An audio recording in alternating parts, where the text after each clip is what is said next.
What's going on, guys? Andrew Piluk Hockey here, back again with another video. Today we're going to be looking at some NHL trade rumors from Specters Hockey for December 7th, 2019. Specters Hockey's link will be down below if you want to go and read. Basically, he puts all of the information from all over the place and then gives his opinion on it. Of course, verified sources as well. Then I give my opinion on it. So thank you for doing this, Specters Hockey, and make sure to go and follow him on Twitter. He always retweets my stuff as well, so I appreciate that. I really do. And I don't say it enough, but thank you very much. But we're going to be checking out some rumors here for December 7th. So if you're watching this at a later date, some of this stuff might be outdated. So take that with a grain of salt. But we're going to start off with the Toronto Maple Leafs. Now, Sportsnet's Rory Boylan, hopefully I'm not saying that incorrectly, listed 10 potential backup goalie targets. Now, this was something that I talked about a few days ago, I think it was, talking about which goalies the Leafs could go after. Now, he's given a lot of options here. Basically, he was reiterating the same things I did, of course. I'm not saying he watched my video. It's just common sense what a lot of people are saying right now. You can only rely on Freddie Anderson for so much, and if you overplay him, of course, that's not going to bode well for your playoff chances, nor is it going to bode well for you if you make the playoffs. You obviously are going to tire out your goaltender. But a lot of people are on Kyle Dubas right now for not acquiring a backup, but I think that the Leafs are being careful with who they acquire, and I'm sure that they're making calls. Like, I just love that there's a bunch of people in the comments saying, why isn't Dubas doing anything?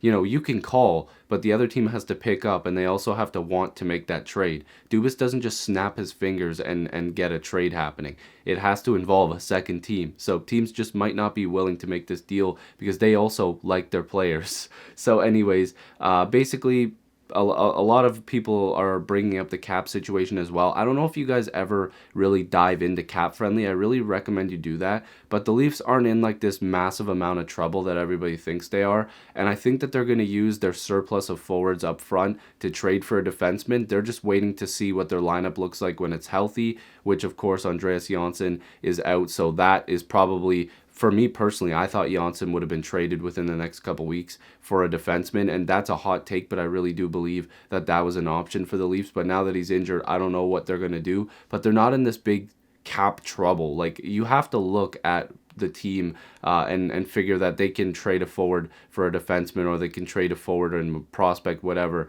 for a backup goaltender. They have the necessary needs to do so, and they're probably going to. So some of the options from the AHL included Phillies, Alex Lyon, the Islanders, Christopher Gibson, the Predators, Troy Grosnick, and Leafs former backup Garrett Sparks. Now, here's the thing, Sparks, that's not happening. I don't think that they would reacquire Gibson. I think Gibson was from the Marley system before. The Islanders probably don't want to help out the Leafs. The Flyers, Alex Lyon, that could be an option. The Preds, Troy Grosnick. I'm not too familiar with Grosnick. Hopefully I'm saying his name correctly, but I'm going to look into some of the stats for these because I'm going to be doing another video because I actually started making a list of some goalies that I think that they could attack as well.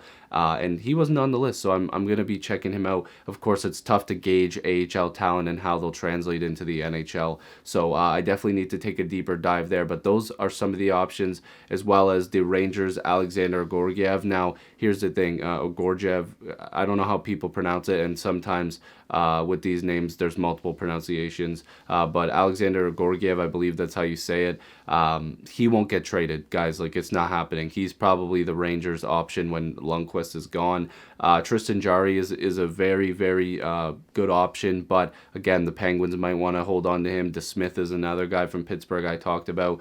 Los Angeles Kings goalie Jack Campbell, that would be very interesting, but what was said in the Specters note here is something that I kind of agree with.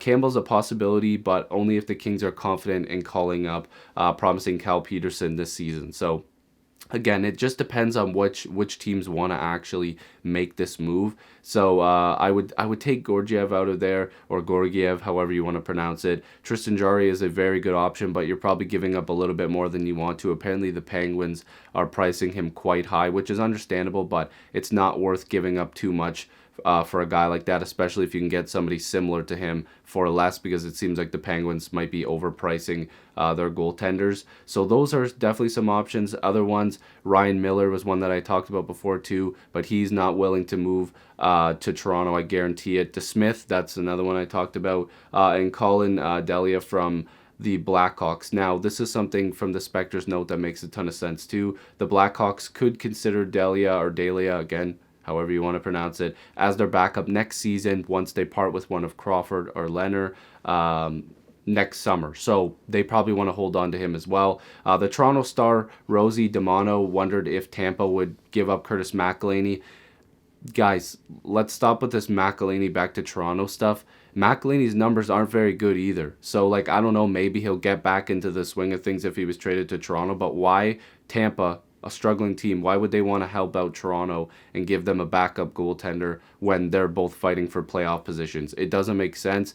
McElhinney's not having a good season, so I wouldn't say that that option is there. So you guys can comment down below which goalie you guys think is going to be the best option for the Leafs. But like I said, in the next couple days, I really want to make a video even deeper into looking at backup goaltenders. But those, I just wanted to give you guys those options, and that was from Spectre's Hockey, from the Toronto Star, as well as Sportsnet. So make sure to go and check out those articles as well. Now, the Las Vegas Sun, Justin Emerson suggests that Sami Vatanen could be a trade candidate for the Vegas Golden Knights. Now, Vatanen's 28. He's a right-shot defenseman. I'm sure if you're a Leaf fan, you know lots of Leaf fans wanted him when he was with Anaheim. He's with the Devils right now. He's slated to become an unrestricted free agent next July. Now, he's more of an offensive defenseman, but he plays a pretty decent defensive style game. And the Devils are a really bad team this year, and he's been putting up points and actually playing pretty decent. I've watched a bunch of Devils games this year. Vatanen's a guy that definitely stands out. He's offensive minded, but he can play a two-way game. I wouldn't say he's amazing at it. I would say he's decent/good at it. And he would be a really good option for Vegas and a bunch of other teams. But with Vegas having the necessary picks and prospects and probably cap space regarding, you know, if they make another move too, that this is a good option for them. So with the Devils season slipping away, which we all know they've been really bad this year, they could put Vatanen on the trade block. Basically, his addition would enable the Golden Knights to move Nate Schmidt or Shea Theodore back to their natural side, the left side, which they're comfortable there. He could also skate on their second power play unit. That's another thing. Vatanen's the type of guy where you can put him in different situations. Like I said, though, offensive minded, so the power play makes a ton of sense. The asking price could be draft picks or prospects, again, plural. It could be a mix of things, something the Golden Knights have in abundance, like I mentioned. So it could be to offer up one of their second rounders in the 2020 draft, or one of their three in 2021, along with a later pick. So I would imagine it would take a little bit more than just a second round pick. I'm sure we're talking about a really good prospect plus a pick would probably be the way to get Vatanen out of there. Because the Devils, they could also hold on to him, but the fact of the matter is if a guy like Vatanen and, you know, if Taylor Hall eventually leaves, the Devils, although they had a really good offseason and on paper they looked like one of the teams that was going to surprise everybody and be really good, I don't know. These players might not want to stick around because they're all going to be dropping like flies. This team hasn't been very good. They made a lot of bold moves, and now they're going to have to recoup some of their picks and prospects that they, you know, were giving up for other trades. So we'll have to see what happens. The Spectre's note here says we don't know if the Golden Knights are eyeing Vatanen as a trade option as the season progresses. However, I dare say Vatanen will start drawing interest from playoff contenders seeking a top four blue liner, which for me personally, I would think if the Devils keep losing, his price is going to go up, especially because he is a rental, and the Devils more than likely would want to get, you know, something back for him, especially if they feel like he doesn't want to re-sign. So we might even see in the next couple days that he might, you know, the Devils might be talking to him saying, listen, where's your head at? Are you going to consider playing here, signing here long term? And if he goes, yeah, you know, I'm going to wait till the end of the season, the Devils don't have a choice. They're going to have to trade him. So hopefully you guys enjoyed this. Make sure to check the link down below to Spectre's Hockey. Make sure to subscribe if you're new. Join the squad. Let's get to 7,000 subscribers. I love making these type of videos. I talk about the Leafs a lot, but I talk about all NHL teams on this channel. Make sure to recommend videos down below if you want to do that. And yeah. Again, thanks for watching, and I'll see you in the next video or stream. Peace.